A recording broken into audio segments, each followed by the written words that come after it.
my good friend and mentor, Rabbi Stuart Dowerman, started writing songs in the 70s, and other people started writing Messianic songs in the 70s.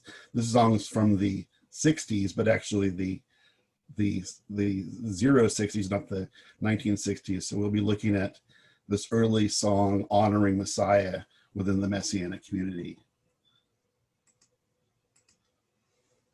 So we begin looking today at the second chapter of Philippians. And I've read, actually, for those who have not been here for the first 3 weeks, my name is Sean Emslie, and I'm from Los Angeles, from Ahavat Zion Messianic Synagogue in Santa Monica. And I'm had the great opportunity and privilege to speak to you and to fill in this time as Rabbi Barry is recovering. So today we'll be looking at Philippians chapter 2, and beginning with verse 1 through 4, which is the beginning of the chapter. I'll start reading and then we'll get into our study. So we'll be looking today at Philippians chapter 2, verses 1 through 8.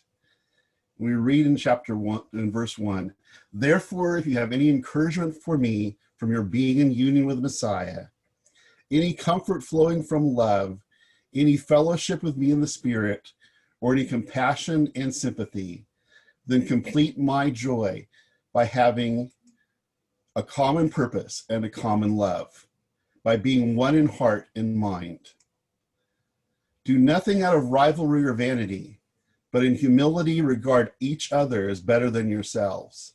Look out for each other's interests and not just for your own. Let your attitude toward one another be governed by your being in union with the Messiah, Yeshua." As he begins this chapter, Paul here is calling the Philippians to take on a communal attitude of unity that reflected being in union with the Messiah as a starting point. As they were to be in Messiah, one with Messiah, that should be a starting point for them to be one as a Messianic community. And that is something that is a lesson that we can take today, is that as we become more and more in union with Messiah, we become more in union with our local Messianic community and the larger Messianic community. So as each one of us becomes more modeling the Messiah, we build stronger bonds between us with others in the Messianic community, both locally and worldwide. So this is an important point to start with in this chapter. From this union with Messiah comes one of the essential lessons that we see in the book of Philippians. Unity, especially unity through humility. That Paul stresses throughout the book the importance of humility, and that if we are to be united as a Messianic community and not in the body of Messiah, we need to have the humility and follow the example of the humility of our righteous Messiah. With Yeshua as the ultimate example of humility, as we will see in the Messianic Hymn, Paul calls all the Philippians to embrace the humble example of Yeshua in their life to bring unity. As the community as a whole begins to embrace humility, then there was a true unity and an end to strife and dissension. We'll see an issue of dissension in the community in chapter 4 in about 3 or 4 weeks, but at this point he's focusing on now the focus of the building unity within the community through being in union with Messiah. For union with the Messiah to be genuine requires a life that imitates and models that of the Messiah. In walking with his community, his humility and self-sacrifice, the followers of Yeshua can fully live out the Messiah example. More than just being followers or believers or synagogue attenders, they become living witnesses of the Messiah. Those that model this way of living become the good news of Messiah in our world and model the Messiah and walk in his ways. So this call to be in union with Messiah is more than just, as I said, being a follower, a believer, or a synagogue attender, but becoming actual Talmudim of the Messiah, that he is not only just part of your belief system, but a part of your whole living existence, the whole way you understand your life. And in that, we can be the good news of Messiah in a world, and model the Messiah in a world that needs to see positive examples. In a world that gets darker each day, we are to be the lights in this dark world. And now, starting with verse 6, we come to what is considered the Messianic hymn, the hymn that was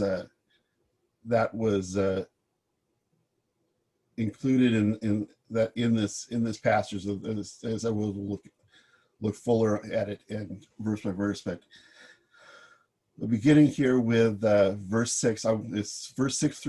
It's Philippians 2 verses 6 through 11, and we read, "Though he," which is Yeshua, "was in the form of God, he did not regard equality with God something to be possessed by force. On the contrary, he emptied himself, in that he took the form of a slave by becoming like human beings are. And when he appeared as a human being, he humbled himself still more, by becoming obedient even to death on a stake as a criminal. Therefore God raised him to the highest place and gave him the name above every name, that in honor of the name given to Yeshua, every knee will bow in heaven, on earth, and under the earth, and every tongue will acknowledge that Yeshua the Messiah is Adonai, to the glory of God the Father."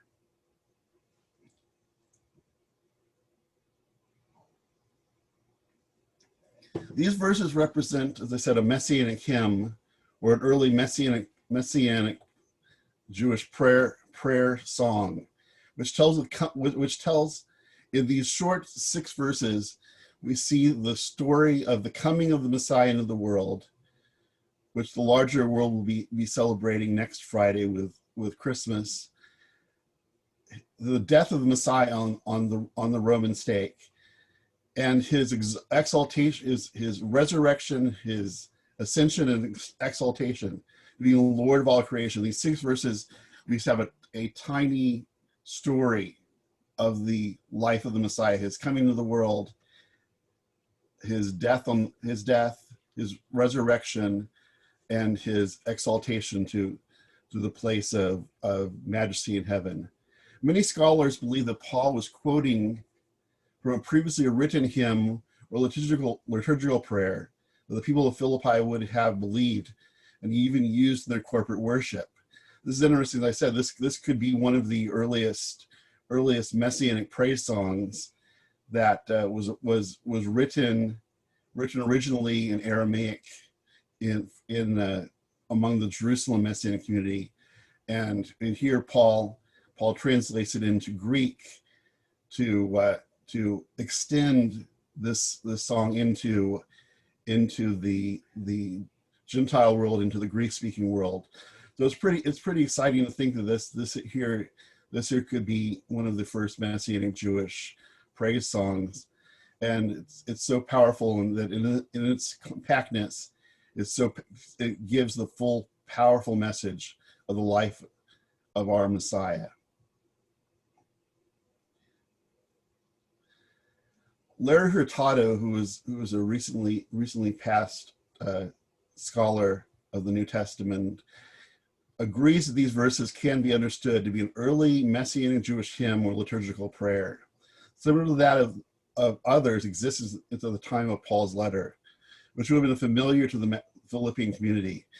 So in this teaching that Paul will be giving on the humility of the Messiah, he includes this familiar, which could have been a familiar prayer that they could have actually been using in their weekly worship services and their weekly times together, that they were already using these words, familiar with these words about the Messiah, and he here is bringing it into this teaching on following the example of the Messiah.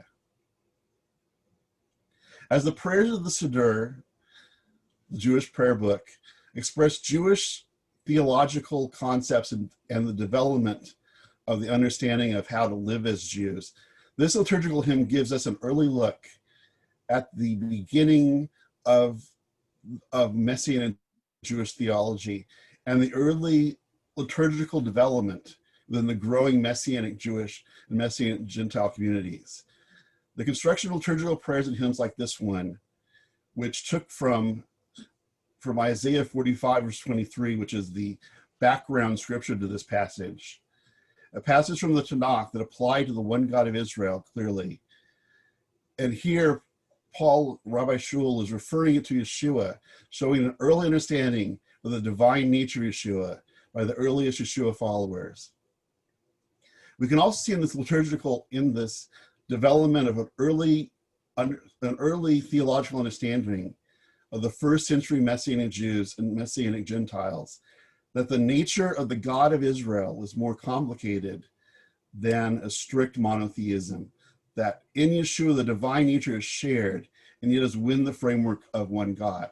As Paul as a devout Jew who would have recited the Shema daily, for him to speak of Yeshua in these terms as one with the God of Israel, he had to fit that within his understanding of the Shema, that there is only one God, but there is a complexity to what there is in the one God.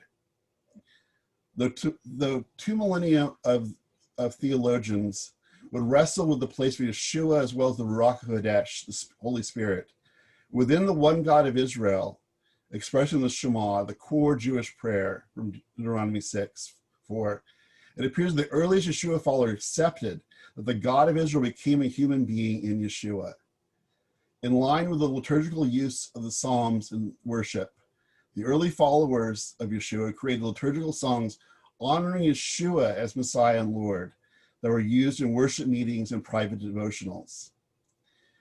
In addition to containing one of the most potent and straightforward teachings of the eternal divine nature of Yeshua, the hymn also teaches the Philippians' essential lesson of humility, modeled on the Messiah's humility and servanthood. Such servanthood and self-sacrifice offered a way for the Philippians to model this kind of unity. Paul laid out in the first 5 verses of this chapter the importance of modeling the Messiah. And let's look more closely at the hymn line by line. This week, we will look closer at verses 6 through 8 of the hymn, the first part of the Messianic Hymn. And next week, we will conclude this look at the Messianic Hymn with verses 9 through 11. So in verse 6, we read, "Though he was in the form of God, he did not regard equality with God, something to be possessed by force." In this verse, we see Paul beginning his teaching on Yeshua's emergence into our world as a humble servant. The highest example of humility that Paul addresses in his letter is the Messiah who went from his place in heaven to become a baby born in obscurity in a small town in Judea. In speaking of Yeshua being in the form of God, there are also an understanding by scholars that they see a contrast here between Adam, who was created in God's image, as a human that sought divine knowledge and status by eating from the forbidden fruit, and Yeshua, who was eternally divine and came into our world humbly as a human. As Adam was made in the image of God, Yeshua was in the form of God, that he was more than just the image of God, he was God in human flesh, and he was the one who came into our world. Yeshua's status before coming to the world was and remained divine in the form of God. As fully divine, Yeshua became a man in contrast to his being just a human in the image of God, like Adam or like us, on a divine mission. In keeping with the letter's theme of humility, Yeshua set aside his place in glory to come into the world as the greatest example of humility, going from the height of divinity, becoming a human, as I will see in verse 7 below, assuming the lowest form of human, a slave will be executed on the Roman stake. But not only did did Yeshua become a man and come into our world? He came in the lowest state as a baby, and later to be executed by the Romans, the death of a slave on the Roman stake on the cross. As the divine Son, Yeshua came into our world as a slave on a singular mission to bring redemption to the world by his death on the stake, demonstrating the highest level of humility by willingly giving himself to service on behalf of those he came to seek and save. Although as Messiah, he had full rights to all that is divine in his incarnation, he did not seize this power, nor possessed it by force, but he willingly died as a man without exploiting his divine nature. And this again, we can go back to Adam, who was a man who sought the knowledge of God, sought to be in the place of God by eating from the forbidden fruit, whereas he was a man seeking to become like God. We see in Yeshua as the second Adam, the one who would be the one who would live out the role of Adam perfectly. Yeshua went from greatness, went from the place of God to become a human being. So as Adam sought for pride and sought for higher status, Yeshua took the place of humility and the place of becoming like the humanity, and the place of service and understanding itself as a servant of the community. The pre-existence of a divine Messiah was an established belief in Judaism, seen in the Tanakh, most notably in the servant songs of Isaiah, especially Isaiah 52 and 53. In the Talmud, we also see that the pre-existence of the Messiah was part of early rabbinic thought. In Pesachim 54a, we read, 7 things were created before the world was made, and these are they: Torah, repentance, the Garden of Eden, Gehenna, the throne of glory, the house of the sanctuary, and the name of the Messiah. And the name of the Messiah is his name shall endure forever, and existed before the Son. The rabbis here listed 7 things that pre-existed the creation of the world. The 7th being the name of the Messiah. In verse 6, so we see that in the thought even of the rabbis of the time, there was an understanding of there being the divine Messiah who was there at the beginning of the world.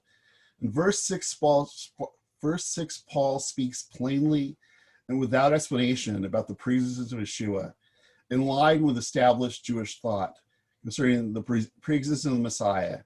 And much like the opening of Genesis 1, where God is presented as the creator of all things, here Paul makes clear his deep understanding and core belief that Yeshua is the pre-existent Son of God, who was the source of the creation of the world. We can see Paul speaking of the pre-existence of Yeshua as the source of the creation of the cosmos. It is corresponds with the Messianic community in Corinth. And this is from 1 Corinthians chapter 8, verse 6, where we read, "Yet for us there is one God, the Father, from whom all things come, and for whom we exist, and one Lord, Yeshua the Messiah, through whom were created all things, through whom we have our being." As we've seen in the passage from the Talmud, and also here, Paul here in 1 Corinthians, places Yeshua the Messiah into the creation of the cosmos. The one who entered humbly into our world as part of creation was the one who was the source of all creation. The Jewish traditions related to Enoch also demonstrate that the belief in a divine Messiah was understood as part of Jewish understanding and expectations of the time of Yeshua. In 1 Enoch, we see the word Mashiach twice in a reference to a heavenly transcendent figure. In this, we can see that the eternal nature of the Messiah was an understood belief among the the first century Jewish community. Paul here puts forward, in speaking of Yeshua coming to the world, the understanding of his divine nature that he bore even before his coming into the world. Scholar Daniel Byron, who's a Jewish scholar from Berkeley, wrote this, speaking about the understanding of Yeshua and his view of the understanding of the Messiah in the first century context, in the time of Yeshua. And Byron wrote, I submit that it is impossible to understand the gospel, to understand the message about Yeshua, only if both Yeshua and the Jews around him held to a high Christology, a high understanding of the divine nature of the Messiah, whereby the claim to Messiahship was also a claim to being a divine man. Were it not the case, we would be very hard pressed to understand the extremely hostile reaction to Yeshua on the part of Jewish leaders who did not accept his claim. So here Dr. Byron is sharing his understanding that in the first century of the Common Era, in the time of Yeshua, it was clearly understood by many Jews, and we see one of those who were in conflict with Yeshua, that they understood that his claim to being Messiah was more than just being a man, but it was to be a divine man, a man who would be the God of Israel in human form. So that is how this is a Jewish scholar, Daniel Byron, who wrote about this. The scholars debate the early nature of the belief in the eternal divine nature that Yeshua was God in human form. Among the earliest followers of Yeshua, credit to a later development at the Council of Nicaea, which took place in 325 of the Common Era. They understand that it wasn't until 325 that believers in Yeshua actually believed that he was God in human form. We can see here that Paul, writing in the 60s of the Common Era, I figure this book was written about 62, just before the end of his life. Paul here clearly puts forward a divine Yeshua, who, like the Father, was pre-existent before the incarnation. We can also see reference to Yeshua as the second Adam in this verse. As I said earlier, as the first Adam chose to eat the forbidden fruit that would make him like God, knowing good and evil.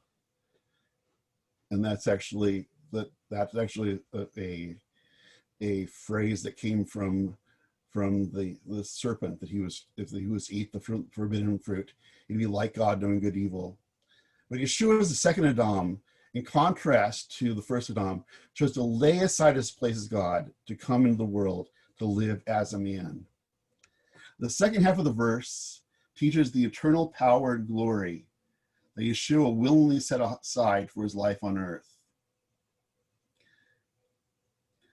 And this is a quote from biblical scholar D.A. Carson. He wrote, Paul, in Philippians chapter 2:6, must be understood to mean that the Messiah's equality with God was not something he exploited. That is, such equality was intrinsically his.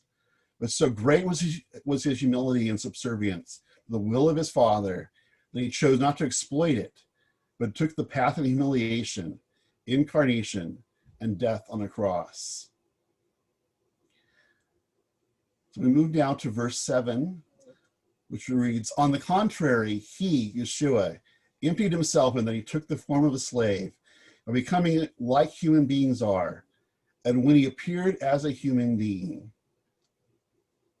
And here it speaks about that Yeshua, as we talked about, that as he came into the world, he emptied himself, that he, though he was eternally one with the God of Israel, that in his time as a man on earth, he set aside these privileges that he had, his omnipotence, his omnipresence, his omniscience, his divine status. He laid aside temporarily for this in this world, and emptying, going as far as his sacrificial death, reported his life and bore the sin of many. That his greatest sign of his emptying and becoming like us was his willingness to die the death on the Roman stake on the cross for us. In this verse, Paul teaches that Yeshua, the eternal Messiah, came into the world as a flesh and blood human being. In contrast to those groups that were later known as Gnostic groups that believed that Yeshua was only a spirit who appeared as a man. In this we see, and Paul clearly teaching, that Yeshua became a flesh and blood human being. He became one with us by becoming a part of the creation. The creator of the universe became a baby born in a simple town of Bethlehem. As Yeshua became man, entered into his creation uniquely and intimately, we see that there have been glimpses of the one God of Israel in the Tanakh interacting with human beings.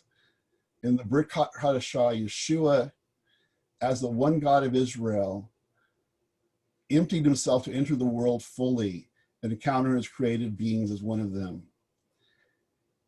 Throughout the Tanakh, we see, like, for example, most notably in Genesis chapter 18, the visitors who came to Abraham, that there were glimpses of the divine entering into the world, but in Yeshua, he fully became part of our world and entered in our world.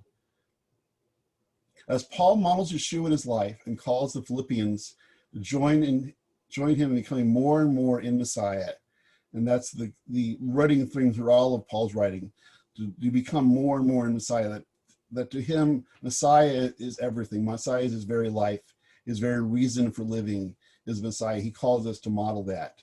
Paul shares the example of Yeshua's lowly entry into our world and his life of submission to the plan of God as a model for the Philippians to emulate. More than just becoming a human being, however, Yeshua became a slave.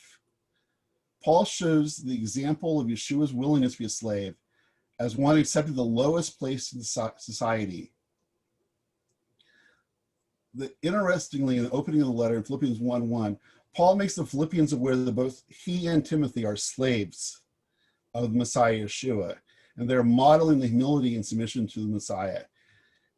The coming into the world of the Messiah as a slave being the lowest of society, and the ones who were to receive the worst form of death, the death on the stake, the death on the Roman cross.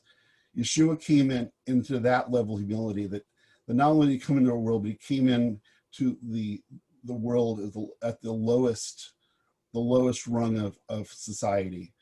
As slaves of the Messiah, Paul and Timothy modeled their devotion to the Messiah, just as Yeshua exemplified his devotion to us.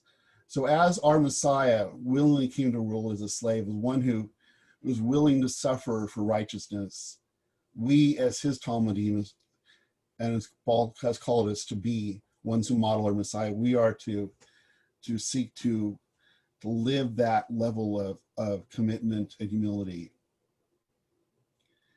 As I said, in like here in verse 7, and also in Philippians chapter 1:1 in the opening of the verse, we see the important connection of being a slave, is that Paul understood himself as a slave of the Messiah, that given completely over to the Messiah. And he shows here that Yeshua, our righteous Messiah, became a slave, became the lowest of society to serve us and to give his life as an atonement for us. In Yeshua's humble entry into our world, Yeshua became the embodiment of the Messianic aspirations that were seen in Isaiah's servant songs, which we read. This is Isaiah 53:12, where we read, "Therefore I'll assign him a share with the great.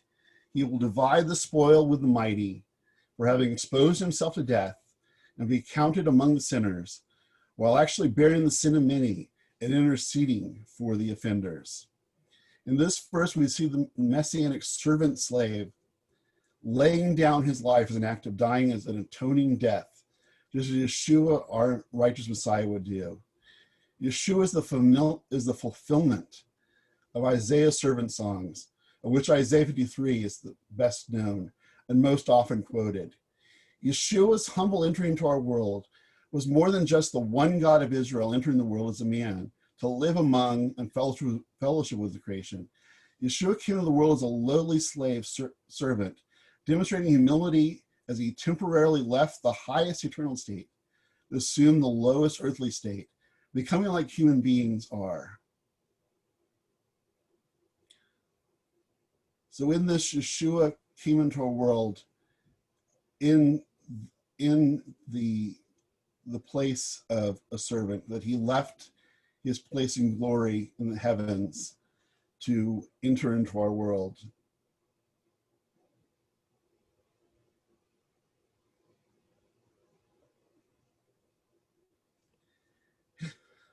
In Yeshua's act of humility,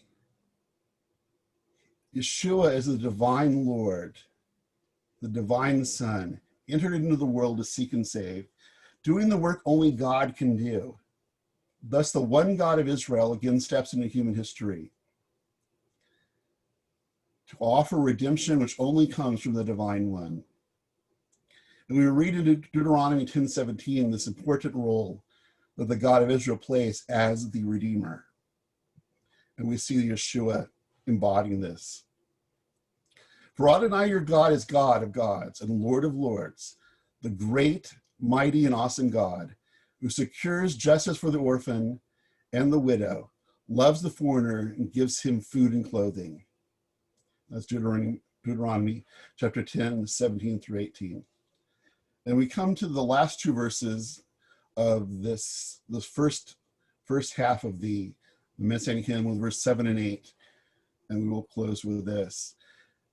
And when he appeared as a human being, he humbled himself still more by becoming obedient even to the death on a stake as a criminal.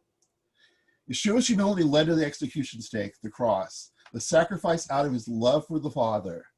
Yeshua's ultimate act of humility and obedience to the divine plan was his self-sacrifice at the stake. Biblical scholar N.T. Wright summarized the extent of Yeshua's humility and obedience when he wrote, "The Messiah's act of obedience clearly refers to his death, in particular the scope of this hymn, Philippians 2, 5 through 11, shows that his wider include the obedient and humble life which culminated on the cross." In the Messianic Hymn, we see the dual nature of Yeshua that begins in his divine state, and he humbly enters the world as a slave that would die on the Roman stake, and after his suffering would become the divine name. He would receive the divine name and be exalted. This dual role held by Yeshua unites the two major pictures of the Messiah in Jewish thought: the Messiah ben David, the kingly end of ages ruler, and the Messiah ben Yosef, the suffering servant of Isaiah's servant songs, most notably Isaiah 53. In a usual and even mystic way, Yeshua, at his atoning death in the Roman stake, served as both the sacrifice and the priest offering the sacrifice, as we see in the letter to the Messianic Jews, book of Hebrews, where the writer wrote, "But when Messiah appeared as a Kohen Gadol of the good things that are happening already, then through the greater and more perfect tent, which is not man-made, that is not of the created order, he entered the holiest place once and for all, and he entered not by means of the blood of goats and calves, but by means of his own blood, thus setting people free forever. For sprinkling ceremonially unclean persons with the blood of goats and bulls and the ashes of heifer restores the outward purity, then how much more the blood of the Messiah, who through the eternal Spirit offered himself to God as a sacrifice without blemish, will purify our conscience from works that leads to death, so that we can serve the living God." And speaking about the humbleness and the willingness for Yeshua to give his life for us, Paul is making the Philippians aware of the possible cost of obedience and modeling the humility of Yeshua. For followers of Yeshua and models of the Master, there's what Bonhoeffer called the cost of discipleship. The cost of following Yeshua can be seen earlier in the book when Paul said in Philippians 1:29, because for the Messiah's sake, it has been granted to you not only to trust in him, but also to suffer on his behalf.